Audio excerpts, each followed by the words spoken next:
And we start with Sefer Shmiras Haloshon, and today's topic is the folly of dishonesty. The above we spoke of great reward to avoiding strife in situation when one has clearly been wrong. Okay.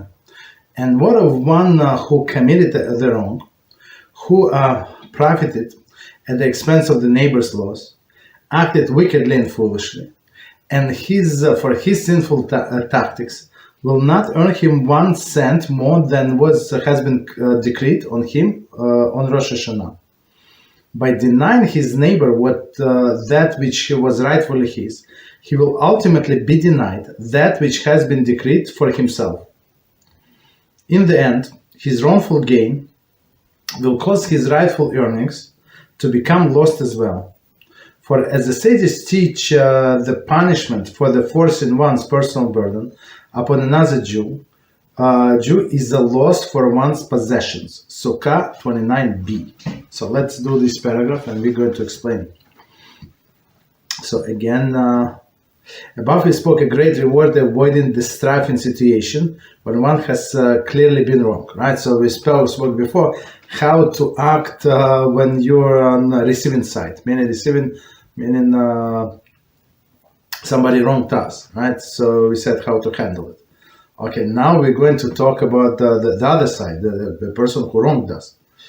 And what is the one who committed the wrong, who profited at the expense of his neighbor's loss? As we said before, that's how he earned. And we have to always remember what Hashem said on Rosh Hashanah. He's going to pay us. Not pay us, but a lot whatever we're going to get the next year based on the results of previous year. So he's a faithful judge. He's going to pay. Okay. So there is no reason to worry about it. He acted wickedly and foolishly, meaning this perpetrator, for his sinful tactics will not earn him 1 cent more than has been decreed on him on Rosh Hashanah. So meaning this person, he's not going to get anything more when he cheated another person, he's going to lose. Lose meaning that he's going to get punished. So what kind of business is it? That's not a good investment.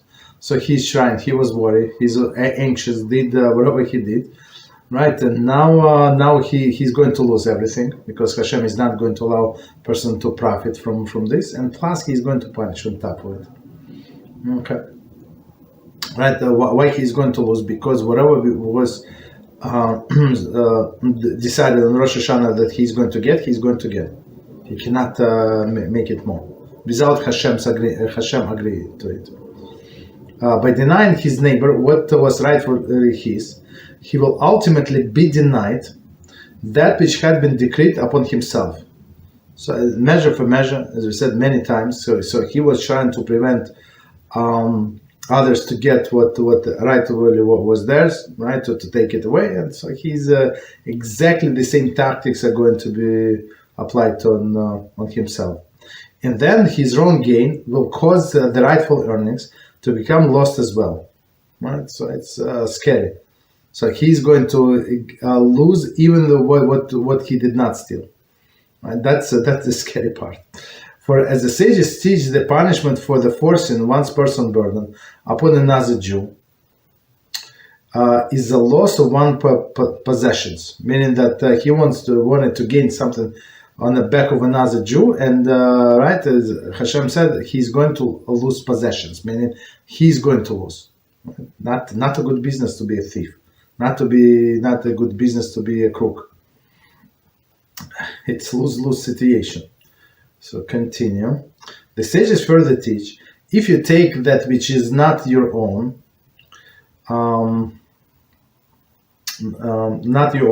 your own will be taken from you. Derech Erech Zuta, chapter 3. Very interesting. As we said before, to be dishonest in financial matters is to exchange the channel of the sustenance that Hashem provides for one that is sinful. Meaning, it's a very interesting statement. So one more time. To be dishonest in financial statement is to exchange the channel of the sustenance that the heaven provides the one that is sinful. So Hashem said, I'm going to supply you with money, with food, with everything, right? Whatever according to the whatever person needs or he deserves. Right? And the person said, no, it's not good enough. It's easy money, not good enough. I want to work hard. That's, as we said in the past, that level of bitachon, trust in Hashem. The more a person trusts in Hashem, the less he or she must work. It's very simple. The less you trust in Hashem, the more trust you in yourself, in your skill, in your talents. Okay, Hashem's okay. You want to do it, you do it. I wanted to do it for you, but you insist you want to do it. Okay, you do it. Hashem declares, it is not enough that the wicked rob, but they even inconvenience me to return the money to the rightful owner. Sanhedrin 8a1. I think we had the clip. We have a clip from this that Hashem said. I mean, it was from, I think, Yeshayahu or somewhere, like Hashem, when Hashem was complaining to the prophets, he said, look, the Jewish people, they go against me, right? They do not observe my laws, and they annoy me. Like how they annoy? Because Hashem has to do all of the restitution, and he has to change the nature in order to a person who was robbed, like to get him what he's deserving. Right? A lot of things has to change. Commentary. Obviously, nothing is difficult for Hashem to do. They inconvenience me, in double quotes, means that the settling an overaccount might require changes in nature, course of events. Right? The person is, he's a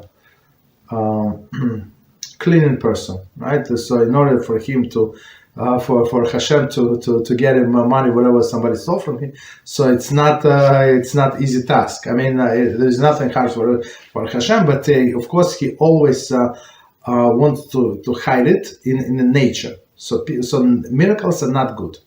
Miracles, of course, under like exceptional situations, Hashem would perform the miracle, but otherwise, that's why we're not allowed to counter miracles. Why? Because it goes against nature. Nature is Hashem's will.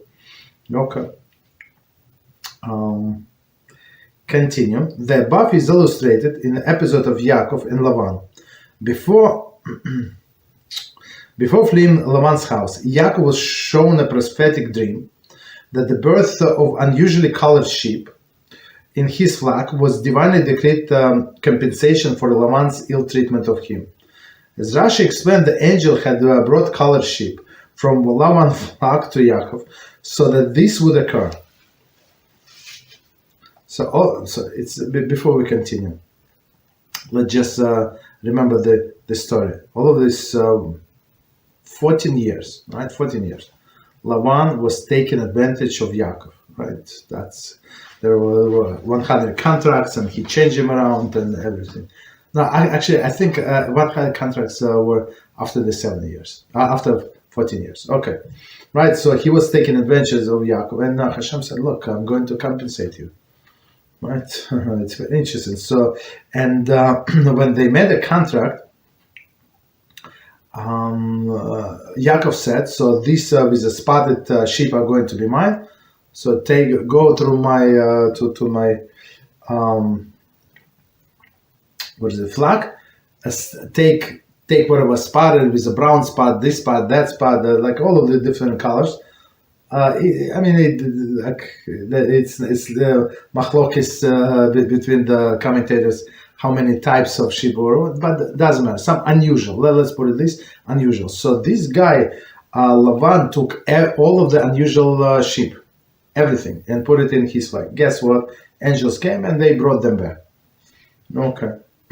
As Rashi explained, the angel had brought colored sheep back to Lavan's flock, from Lavan's flock to Yaakov, so that this would occur. As justification for such a divine intervention, Yaakov was told in a dream, "For I have seen that all that Lavan is doing for you." Bereshit 31:12. So meaning that Lavan, so I said, no, how? So these empty people, right? So they say, they would say, no, but what is it? But Hashem in some sense stole from Lavan and gave to Yaakov because this it was all Lavan's and he put to the back. That answer is absolutely not. He did not steal, right? Because it was all of the sheep actually belonged to Yaakov to begin with, but he had to take it in a more natural way, right? Of course, it was a natural way through the miracle, but nevertheless, it's more natural than he would steal. Okay, and as Yaakov later told Lavan directly, I serve you 14 years for your 2 daughters and 6 years for your flock, right? And you changed my wages 100 times. Okay, literally. Okay. So we stop here. So meaning that whatever Yaakov got back from Lavan, it was his. Okay. Any questions on what we said? Okay.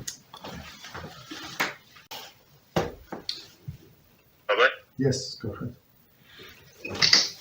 So we have some questions on the board, but they are off topic. Yeah, go ahead. Any topic is good. This topic.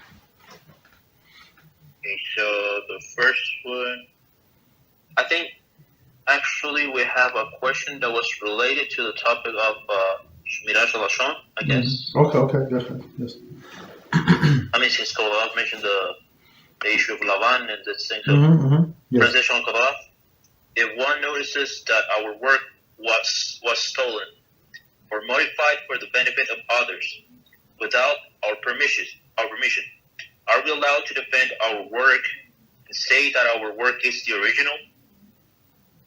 Could you read it again? So the work was stolen, and can you fight to get it back, to say that it's original? Okay, go ahead. Well, one more time, please. Yeah.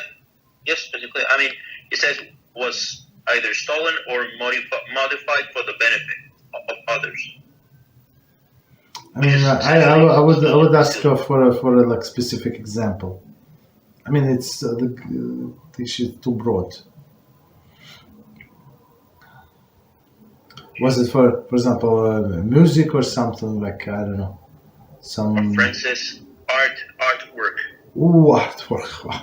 So somebody stole our artwork and used it for their benefit to make money. Of course, we have a right to protest. Absolutely, 100%. Yes.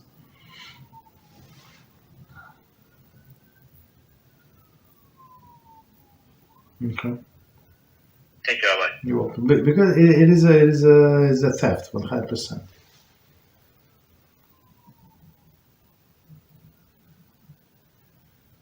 Thank you, Rabbi. You're welcome.